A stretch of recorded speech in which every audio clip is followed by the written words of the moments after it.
All right, what is happening? How's everybody doing today? My name is Chuck and welcome back to a brand new video. Today we have just gotten our first taste here of Call of Duty Modern Warfare Warzone / Cold War Warzone Season 1. We've had all the guns be integrated in here from Cold War into Warzone, so you can now use all the different guns from Modern Warfare and Cold War in one. So it's super awesome, and I'm just gonna tell you guys right now that all the Cold War guns are incredibly dominant, and they've been really just taking the cake for being incredibly good, because a lot of the damage values and everything are the exact same as what they were in multiplayer, so they actually kill a lot faster than a lot of the Modern Warfare weapons right now. So it's a little bit crazy, so we're gonna give you guys a pretty awesome top 5 classes for you guys to enjoy within this video. Before we get any further, if you guys can do me a favor and smash 500 likes in 24 hours, that'd be absolutely amazing. Really would appreciate that. Also, make sure you guys subscribe to the channel, those notifications turned on so you not miss out on any of my future videos. With that being said, let's actually jump into this top 5 most overpowered classes for you guys to use in Warzone. All right, so first thing is first here, we're gonna jump into the Black Ops Cold War MP5. So this is indeed the MP5 from Cold War, and this one does kill actually a decent bit faster than the Modern Warfare MP5, and for right now I'm not exactly sure if that's just because of balancing purposes, maybe just importing the guns in and stuff doesn't quite line up or something like that, because we actually had to take the guns from an entirely different game engine and port it into the Modern Warfare game engine, so there's a little bit of discrepancy here and there. But I mean, obviously, because it is indeed better, I want to give you guys obviously the most overpowered class to use. So let's actually jump into this. The first attachment we're of course using is the muzzle attachment. And we have a couple of different options in here: the muzzle brake 9, flash guard 9, sound suppressor, infantry compensator, SOCOM limiter, and agency suppressor. Basically, the agency suppressor is like the monolithic suppressor from Call of Duty Modern Warfare. So we're gonna go ahead and run the agency suppressor. This gives me that sound suppression and of course some vertical recoil control. Unfortunately, it does not give you damage range, which is a little bit interesting. So it's not quite the monolithic, but it is inherently the monolithic of this gun in a lot of other stuff here in Cold War. So this is gonna be our first attachment. For the barrel, we have a few different options in here. You have the 9.5 extended, the cavalry lancer, the reinforced heavy, the 9.5 ranger, the 9.1 rifled, and the 9.5 task force. And honestly, there's a bunch of these that are actually pretty decent, but what we're going to use is the 9.5 task force barrel, and that's because it gives me that damage, that effective damage range, and of course that bullet velocity, which is absolutely incredible, especially when you're using a Cold War gun. Having all three of these things, that's basically like getting your damage range, bullet velocity, and recoil control out of like the heaviest barrel in Modern Warfare. So this is inherently the equivalent to that, and because we have to kind of we don't get the same statistics, obviously they've actually kind of put this into more or less Modern Warfare terms of the pros and the cons here. We kind of have to go off of like what they're saying, and hopefully they kind of line up with the stats from Cold War, but I don't think that's really the case. So we're gonna use the task force here, as I found this to be very effective. For the underbarrel section, we have a couple of different options here as well. We have the foregrip, red cell foregrip, patrol grip, bruiser grip, field agent grip, and SFOD speed grip. Honestly, if you guys are an early level unlock here on your MP5, you're gonna have to use the foregrip here. Honestly, this is just gonna be your best bet. And then honestly, if you're gonna go down here, when you actually have more stuff unlocked like me, you're gonna want to use either the field agent grip or the FSOD speed grip for your sprinting, moving speed, and your horizontal recoil control. This is pretty good, but my pick would actually be the field agent grip, because this gives you that vertical and horizontal, and a lot of guns in Cold War tend to have more vertical recoil than they do have horizontal, so it's always good to knock down your vertical recoil as much as you possibly can. And I do believe we did that here a little bit with the suppressor, so we're just kind of adding this to be a little bit more of a laser beam here, which is definitely good. For our ammunition, I really don't think there's too much to kind of go over right here. I mean, we're just gonna go straight down to the bottom and go for the Salvo 50 round fast mag. It is inherently the largest magazine we possibly have. It is also a fast reload magazine, so whatever sort of downsides there is with your aim down sight speed, you can basically kind of take that and just tank it a little bit, because I mean, this gives you like four pros, I should say, not 4 cons. And I mean, it's inherently got 50 rounds in a fast mag. It's an SMG, so this thing is going to be super dominant. You guys should use this attachment. And last but definitely not least, we're in the rear grip section here, and we're going to keep this pretty simple as well, but there's a lot to choose here, unlike some of the stuff in Modern Warfare where there's only like 3. There's like your granulated, your rubberized, and your stippled. So we have a lot more options here: the speed tape, the drop shot wrap, the field tape, the SASR jungle grip, the serpent wrap, and the airborne elastic wrap. And if you guys don't happen to have the airborne elastic wrap, you're going to use the SASR jungle grip for your aim down sight time, and of course your flinch resistance. But if you happen to have the airborne elastic wrap, this is going to be my choice here, because ADS time, flinch resistance, and aim while going prone, three things you basically kind of can't live without, you know what I'm saying? Like, it's really, really good. So this is going to be my MP5 build here for, you know, the Cold War MP5. As you guys can see, we can actually spin these around, which is definitely super nice because you can't really do that in Cold War. With that being said, let's move on to our second gun. Okay, so now we're going to be checking out the M16, and I should say that the M16 itself, I mean, it technically did get a little bit nerfed, but it's absolutely incredible in Warzone. Like, you can take people out in basically 1 to 2 bursts. Even like one burst is in their armor is completely gone, and then the second burst is literally like them just dying. So it's safe to say the M16 is a tad bit overpowered, so we're just gonna help you guys kind of abuse that, you know what I'm saying? This will work great, of course, for Alcatraz or Rebirth Island, whatever you guys want to call it, and playing regular for Dansk, so don't worry about that. But let's actually take a look at this. First thing is, of course, the muzzle. We're gonna go straight down here to the bottom, which is essentially going to be the monolithic of this gun, which is the agency suppressor, sound suppression, vertical recoil control. Obviously gonna help you stay a little bit more on target. Absolutely fantastic. This is going to be our first attachment. For our second attachment, we're going to be here in the barrel section. So we have the 16.3 rapid fire, the cavalry lancer, the strike team barrel, the titanium barrel, the match grade, and of course then the task force. And the task force is going to be the last unlock you happen to get, but it is inherently going to be the best because that damage, that effective damage range, and of course the bullet velocity. Like I said with the past MP5 barrel, this is inherently, you know, the heaviest barrel you can possibly get, which does, usually speaking, give it the most amount of oomph, and you know, in the bullet, it gives it the most amount of, you know, punch, which is definitely good. So we're going to use the 20.5 task force here. This is a great barrel. For our under barrel, much like the MP5, we do have a front grip, the infiltrator grip, patrol, the bruiser, the field agent grip, and the SFOD speed grip. We're just going to go ahead and use the field agent grip because this is that vertical and horizontal recoil control. We don't have to get too fancy with this thing. I mean, I wish that some of these things were a little bit more easily unlockable. These are kind of some late unlocks, to be honest with you guys. So if you don't happen to have these, don't worry about it. Use like the front grip or something just to at least control your horizontal recoil control.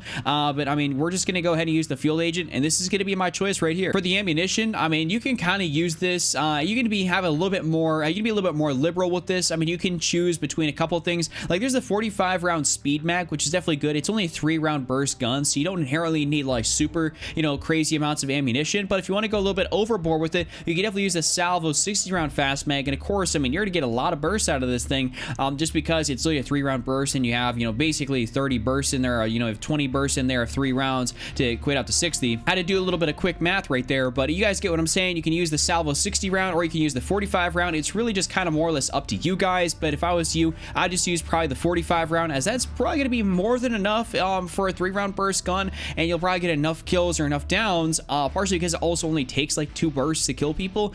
So you should probably just use the 45 round, and then 60 if you feel a little bit ballsy, you feel like you really don't want to reload that much, you can definitely go for that. But 45 is for me. And last but definitely not least, we're going to be in here in the optics section, and because this has such good potential for some more long range, you can definitely do some stuff, but I haven't exactly experimented with a ton of really long range sights. So I'm going to recommend to you guys is, especially because I'm sure a lot of you guys will be playing you know, your Rebirth Island, is to use the millistop reflex, just because this is going to give you the best, you know, field of vision. It's not going to be very intrusive on you.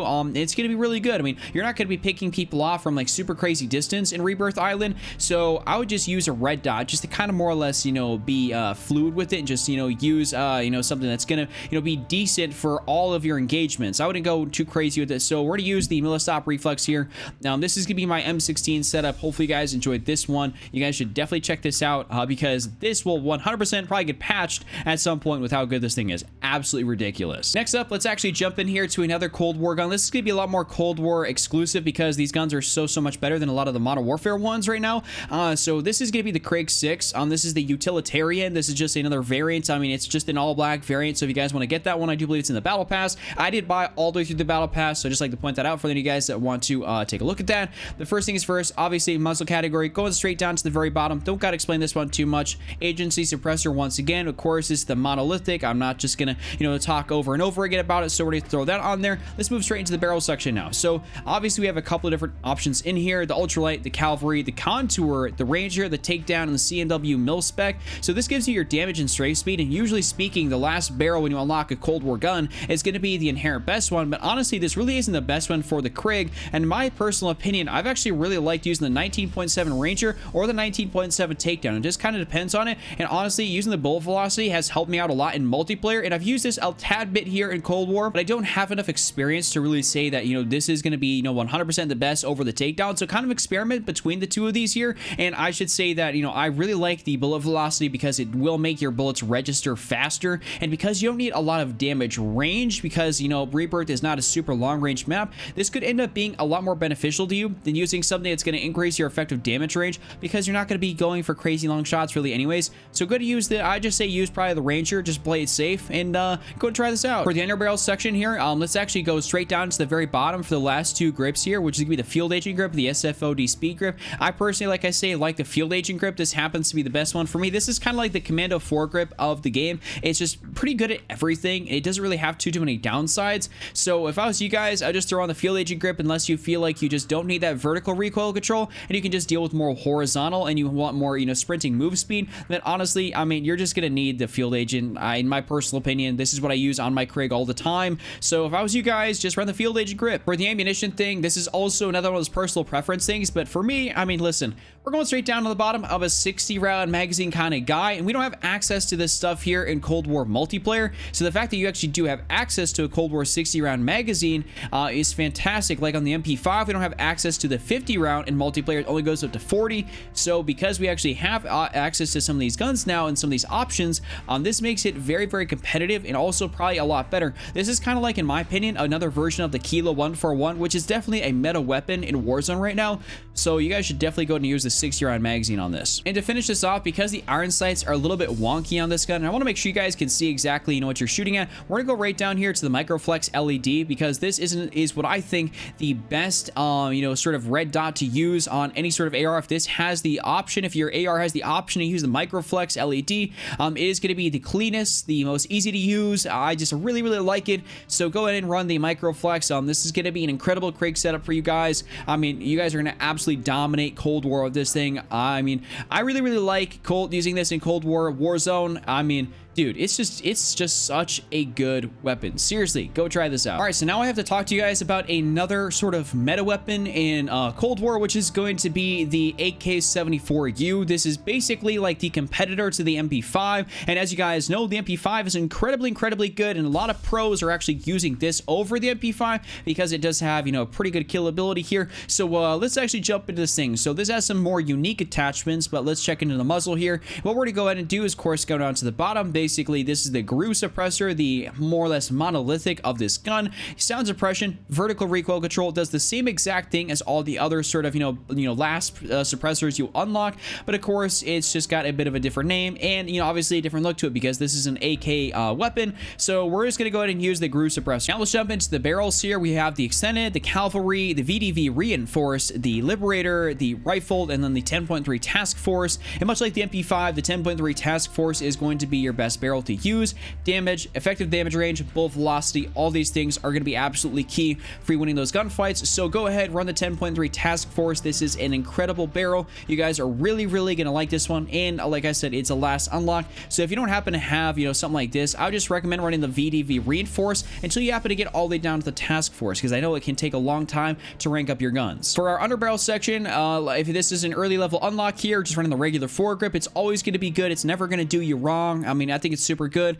But now we're going to go all the way down here to the Spetsnaz grip, and we're going to use this thing because this gun has a tad bit of weird recoil to it. It's not like an absolute laser beam, so you guys really do need to actually control the recoil. So we're going to use the Spetsnaz here for the vertical and horizontal. It's going to give us 2 pluses here. Obviously, you lose a little bit of shooting moving speed, but that's completely okay. This is well worth it considering you do need to make sure you're hitting all of your shots with this gun. On the ammunition side of things here, we're actually going to go straight down to the very bottom here with the VDV 50 round fast mag. We do happen to have access to this in Cold War multiplayer, but I mean, obviously you want to go with the biggest magazine you can really in you know, Cold War Warzone, especially playing on Rebirth when you come in contact with all those different enemies at once. This is going to be super effective and super useful. So if I was you guys, run the VDV 50 round fast mag. You're gonna thank me later. This is gonna be super awesome. And last but definitely not least, I want to make sure you guys can ADS and stuff a little bit faster. So we're on the rear grip section. We have the speed tape, the drop shot wrap, the field tape, the Spetsnaz field grip, the serpent wrap, and the GRU elastic wrap, or the GRU elastic wrap. And the GRU elastic wrap is inherently going to be the best one you could possibly use out of this. So the ADS, the flinch resistance, and the aimball going prone, basically the same exact thing as the airborne elastic wrap from the MP5, just of course a bit of a different name. So we're gonna go ahead and use this. This is gonna be my not my MP5, my AK-74U loadout. this thing is an absolute tank. You guys should go ahead and use this. It doesn't matter if it's a primary or a secondary, whatever it may be. As an SMG or an AR, I mean, you can definitely do some serious work with this gun. Okay, so the last thing I want to do is we're going to go ahead and check out the Gallo 12 because, I mean, essentially this gun is really overpowered for what it is. The fire rate's actually incredibly high, and it does take people out very, very quickly. And it kind of reminds me a little bit of, you know, the R9 in terms of its effectiveness, and of course as the Origin 12. So this is really good, and it will definitely compete with people that are trying to use, you know, the doof, basically, you know, the R9 fire round shotguns. So you should definitely check this thing out here. We're gonna basically forego a muzzle attachment on this, go straight to the barrel section, and there is, you know, a couple of different things here we can use. We have the, you know, the extended, the cavalry lancer, the reinforced heavy, we have the ranger, and the hammer forged. And honestly, I mean, I don't have the last barrel unlocked, but for you guys, I would just suggest to use the 21.4 reinforced heavy for that effective damage range, and of course the fire rate, which is going to be really good. I mean, this does help your range, your fire rate, and your damage, which is 3 things you really want with a shotgun. So go ahead and use this. Next up here, we're going to be in the laser category. So we have a few different options in here: the steady aim laser, the mounted flashlight, the SFO target designator. I probably just messed that up there. The SWAT 5MW laser sight, the Tiger Team spotlight, and the last one, of course, I don't have, but what we're going to use here is the SWAT 5MW laser sight for that hipfire accuracy. Of course, you're going to lose a little bit of ADS time. That's completely okay. This will definitely help you out in those close quarter situations. It is a shotgun. You're going to be hip firing a lot, so go ahead and use this. For the ammunition, we literally have 2 options here. We have the 9-round tube and then the 12-round tube. I mean, you're just going to want to use the 12-round tube. I mean, seriously, you're just gonna want to use the 12 round. We don't really have any reason to use the 9 over the 12. There's really not much, you know, beneficiality in using that. So just go ahead and use the 12. I mean, it's just gonna be the best. So now we're in the rear grip section, and what I should say is I imagine the last one, because I can't unfortunately see it, is gonna be the best. But I mean, obviously I don't have that one, so I would suggest probably to use that if that's like anywhere like the airborne elastic wrap and stuff like that. But for me, I'm gonna use the SASR jungle grip because this is my aim down sights time and my flinch resistance, which is definitely really good. I would suggest for you guys to go ahead and use this one. Very good attachment to use on this gun, just to make sure you maintain yourself being on target. Very, very good. So go ahead and use it. And last but definitely not least, we're in the stock section. We want to make this thing the most mobile as possible. So we have the option here of the tactical stock, the wire stock, duster stock, the no stock, and the SAS combat stock. And what we're going to go ahead and use here is a no stock attachment here for that sprint to fire time. Of course, it's a shotgun. You want to be able to bring up your gun as fast as possible. So if I was you guys, go ahead and use the no stock attachment. It's going to be awesome for you. And this is going to be my full build here for this awesome shotgun. I mean, the Gallo 12 is pretty OP in Warzone. You guys should definitely try it out before it maybe gets nerfed, before, you know, they balance out some Cold War stuff. This is going to be a lot of fun for you guys to use. So that's all I got for you guys here within today's video. Hopefully you guys did happen to enjoy. If you guys did, slap a like on this thing, subscribe, those notifications turn on, make sure you guys comment on the comment section below. Go check out these other videos here up on screen. With that being said, I'll see you guys back here again later with a brand new video. Just remember, don't triple cap, don't be Randy, and I'm out. Peace.